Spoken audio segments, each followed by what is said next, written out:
Yo, what's up guys, MrPantaloons here. Today we are going to be talking about the base in Arknights. As you might know, the base is a very important component in this game. It's actually really important to develop your base as fast as possible. So in this video we're going to do a basic guide, and then we're going to talk a little bit about advanced stuff as well. So to start it off, this is the layout of the base here. You start off at the top, you got the control center. You want to upgrade this as fast as possible. In order to do so, you will need certain rare materials that you get through the story. So you want to progress through the story, get those items, and then you can upgrade your control center. You got the facility info. You can assign operators. So for assigning operators, you will have a Mia that will give you 7% trade post efficiency, so you want her in here as much as possible. Also, if you get Swire, she has the same skill, so you can have a Mia and Swire take shifts, so you can have half of the day a Mia and then the other half of the day you can have Swire. Do keep in mind that they do not stack, so you can't put both of them and have the 7% stack. It will always be 7%.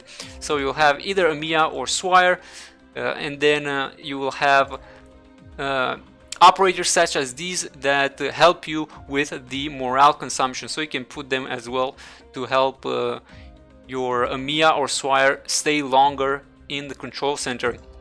So that's pretty much it for the control center. And then you have your base assistants, which they basically don't contribute with anything here, but if you put them here every day, they will get a lot of trust. 2 times per day they will get trust, and especially the assistant here, she will gain a lot of trust, and then these 4 also will gain a decent amount of trust. So those characters that you are trying to get their trust higher, definitely put them up in here, and then you can check from time to time to see how much trust they have, and once they have the level that you want, you can swap them out. And for level, you really need just 100% trust, and then they unlock their full potential. You don't need to get them all the way up to 200%.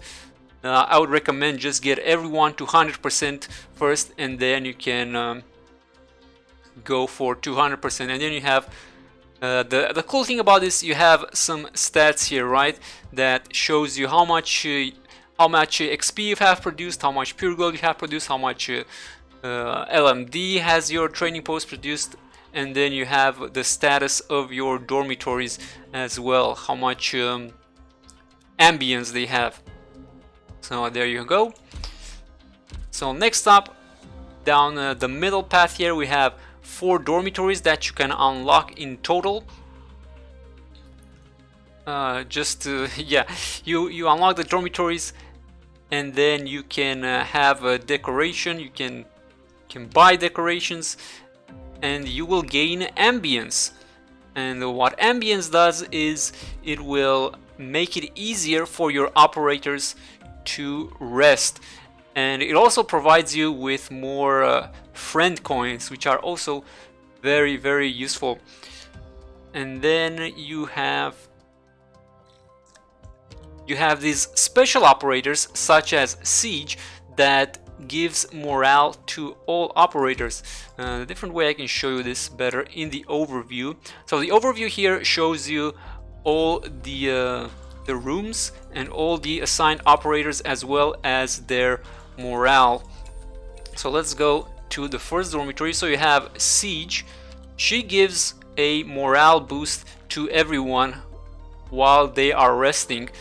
That's one type of operator. And then you have a second type of operator such as Ansel, who gives another extra morale to one individual person that is the lowest morale. So you can essentially combo 2 of these operators to improve the speed that your characters rest. Now, if you don't log in that often, honestly, you just need one such operator that boosts everyone, and then you can have the other 4 slots for resting, and you should be good.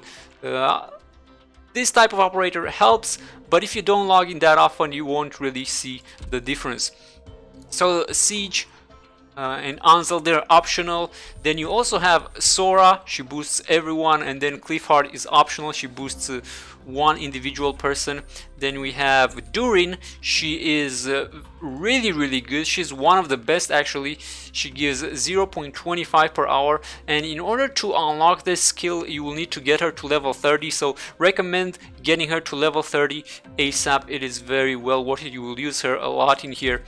So that's Durin right there. Then Hibiscus is optional, she gives for an individual. Then you have Zima, she gives to everyone, and Pramonix, optional, gives to one person. And there are other characters that you can find out for yourself. Alright, so those were the dormitories, and you want to, obviously you want to get them to max level and 5000 ambience, but they're not really the priority here. The priority is the left side of your base. So first off, you want to upgrade your left side of the base as much as possible, and then you want to focus on the dormitories as well. But first off, what about the right side?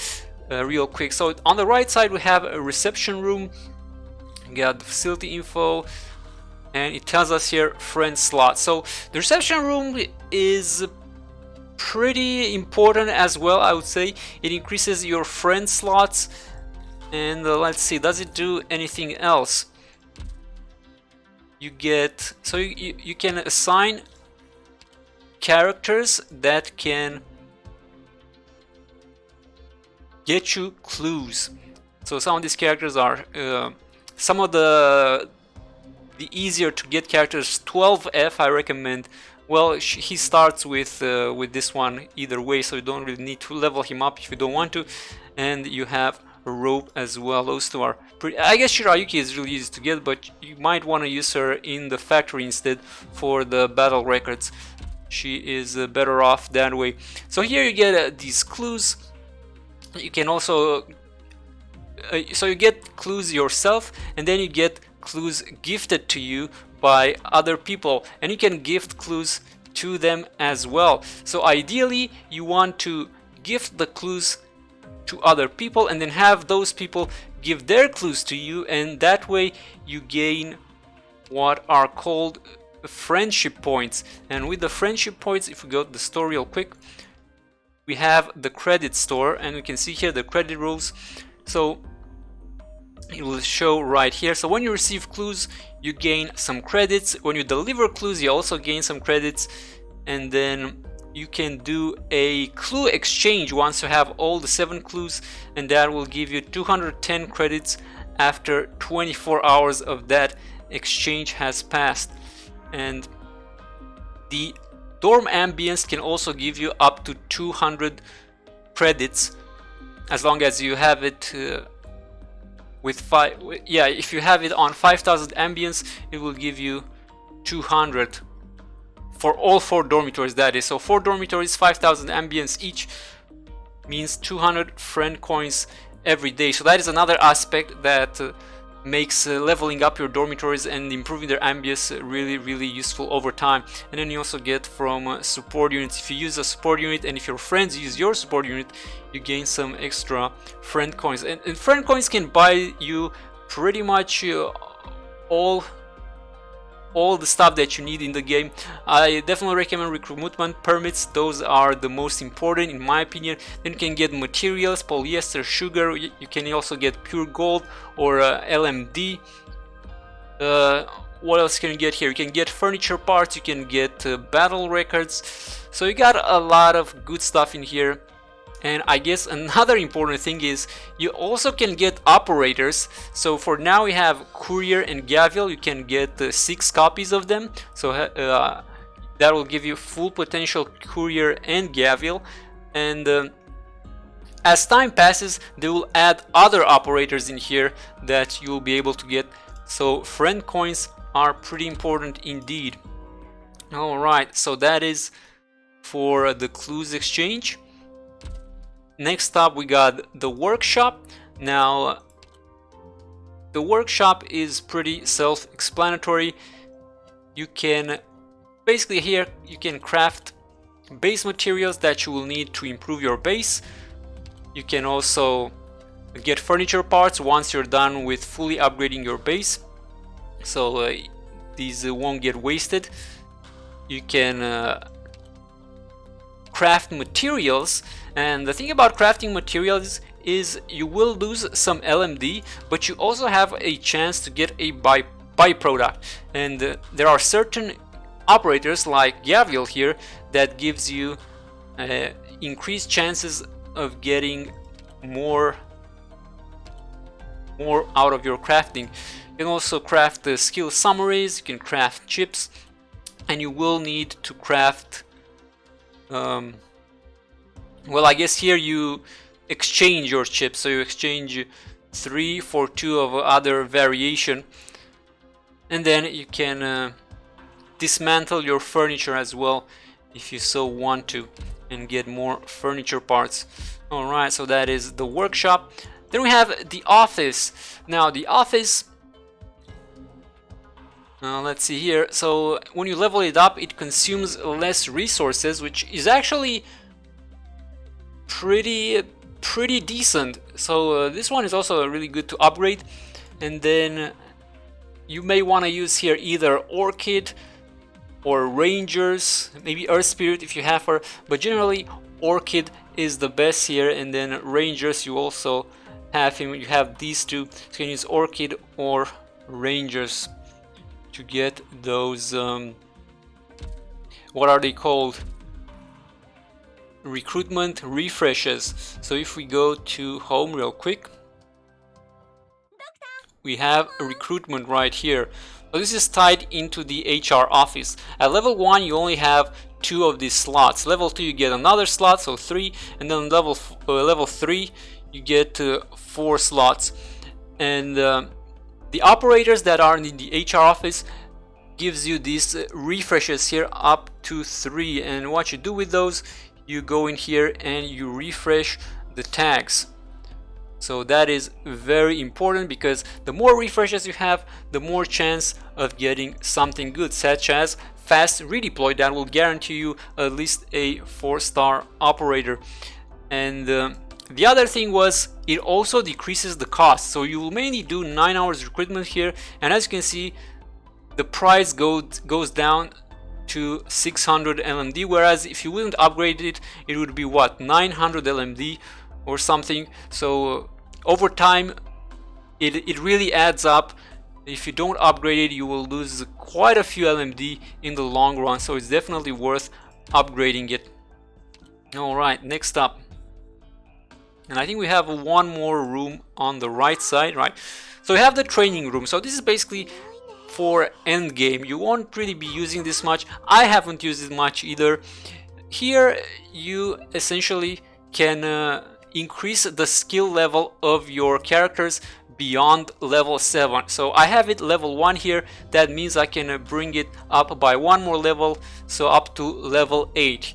You need training room level 2 to bring your skills to level 9, and then level 3 to bring your skills up to level 10. You will obviously want that over time, but this is mainly for end game, so you don't need to focus on this building. I would say you probably want to level up this building for your last room that you want to upgrade. Alright, so now on the left side, which is the most important part. So for the left side, when you start the game, you will have 1 trading post, 1 factory, and 1 power plant. The power plant is self-explanatory. It provides you with power that you will need to power up your other rooms. So you only need to upgrade your power plant whenever you need more power right here. So right now I'm 700 out of 810. So I don't need more power plants. Then we have the factory. The factory is probably the most important room. So what you want to do is you want to get as many factories as possible, and you want to upgrade them ASAP. And in here you can produce things such as battle records. So you can produce the 200 XP one at level 1, the 400 XP one at level 2, and at level 3 you can produce the 1000 XP. So you want to get all your factories first, and then you want to get one factory to level 3. If you have one level 3 factory, that will unlock the ability to craft level 3 battle records, and you will be able to craft them in that level 3 factory as well as your other factories, regardless of what their level is. So one level 3 factory, 4 level 1 factories, all 5 will be able to produce tactical battle record, the 1000 XP one. You can also produce pure gold. You can produce chips, which is also required to upgrade your characters to Elite 2. You are going to be doing this a lot, so you need these as well. I think, is this level 3 as well? I forget, but either way, you want factory level 3 no matter what. And then Originium materials here if you want to farm or run them, which is a more related to end game as well. All right, have different operators for increasing your production, such as Perfumer, Jessica, Vanilla. They increase productivity overall. Then you have operators such as Gravel, Haze, and Spot that increase your pure gold productivity. And then you also have characters such as Frostleaf, Vigna, F-Eater, Shirayuki that increase the battle record formula productivity. So you want to make sure that you're making use of those. And then finally we have the trading post. And for the trading post, you can either have well, this is level 3 trading post. So when you start with a level 1 trading post, it will look something like this. You'll be able to trade this pure gold for LMD. So 2 pure golds for 1000 LMD. That means 500 LMD per pure gold. You have characters that increase the productivity here as well. Some of the better combos are Texas and Lapland when they are together here. Order acquisition increased by 65%, so that's really good if you have them together in the same room. And then Exia is also another good one. Then you have Gumi, Catapult, you have Midnight. Those are some of the really good ones. Mato Imaru as well, Moose, they give 30%. And then once you get a trading post level 3, you unlock the mining strategy here that you can use to trade these materials that you produce in the factory, and you get or run them. But again, this is more related to end game. Usually you want to produce precious gold most of the time. All right, so those are the rooms on the left side. However, as you can see, there are 9 slots here. So at first you're going to start with these 3 at the top: a trading post, a factory, and a power plant. And then you can do a few things. You can build either 5 factories, 1 trading post, and 3 power plants. You can build 4 factories, 2 trading posts, 3 power plants, or you can build 3 factories, 3 trading posts, and 3 power plants, just as you see in my case here. Now, just to give you some recommendations, the recommended build is having 2 trading posts, 4 factories, and 3 power plants. That way you will have 2 factories producing pure gold and 2 factories producing EXP records, so you'll have the best of both worlds. But me personally, I like starting with 1 trading post, 5 factories, and 2 power plants. And then you can also do 2 trading posts, 5 factories, and 2 power plants for a while the power consumption is not that high. So 2 trading posts, 5 factories, 2 power plants is what I did for early game, and that way you can produce maybe 1 pure gold and 4 battle records, or 2 pure gold, 3 battle records, and you will gain a lot. And then once you level up your rooms, you will need more power, right? So then you have to demolish one trading post. If you go into building mode, you click trading post, you can downgrade it like this, and once you go all the way to level 0, it will demolish the building and you can construct something else in its place. So that's what I like to do. Start with 2 trading posts, or start with 1 trading post, 5 factories, 2 power plants, get that second trading post, 2 trading posts, 5 factories, 2 power plants, demolish 1 trading post, 1 trading post, 5 factories, build the 3rd power plant, and you can produce pure gold out of 1 factory and EXP battle records from the 4 other factories. And then once you have a lot of battle records, you can consider demolishing 1 factory and building a trading post instead. So then you have 2 trading posts, 4 factories, 3 power plants, and you can produce 2 pure gold in the factories and then 2 factories for EXP records. Now what I'm doing here is I demolished an extra factory and I built a 3rd trading post. I have 3 trading posts and 3 factories. That is mainly because I pretty much produced all the necessary XP records that I need right now. So I'm trying to focus more on producing pure gold. So I'm actually producing a lot of pure gold and very little EXP records right now because I don't need them, and I can also produce some of those or run them since I want to do more pulls. And one final thing is you do have drones. So drones are produced in the power plant, and what you can do is you can either speed up your factories or you can speed up your trading posts. And what I recommend doing is you can speed up your pure gold production or your EXP record production.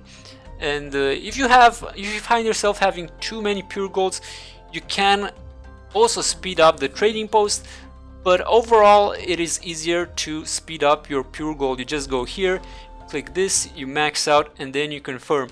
For trading posts it's a little bit less convenient because you go here, then you have to use drones here, but then you can't do max, right? You only do as many as you need to do this one. So you do this one, you max, you confirm, then you have to go to your next trading post and do it again. So you have to do it multiple times. You can do it if you want to, if you want the LMD right now, but for convenience purpose I would say it's easier to just click on the factory, do it like this, max, confirm, and you are good to go. You don't have to worry about it. Alright, so I think we covered pretty much all there was to cover here. That is the base here. So you definitely want to get your control center as high as possible. It will unlock the lower levels. Then you want to fully develop your left side here. You want a factory level 3 as fast as possible. You want all factories level 3 afterwards, and then you can leave the trading post for the end. You will also want the dormitories leveled up, reception room, workshop, office, you'll have to level those up as well. Training room, you can leave that one at the end. Alright guys, if you have any more questions, let me know in the comments below. I hope I explained this as best as I could and I haven't missed anything important. Bases in Arknights, they are very, very important indeed. Alright guys, thanks so much for watching, and I shall see you in the next video. Have a good one and take care.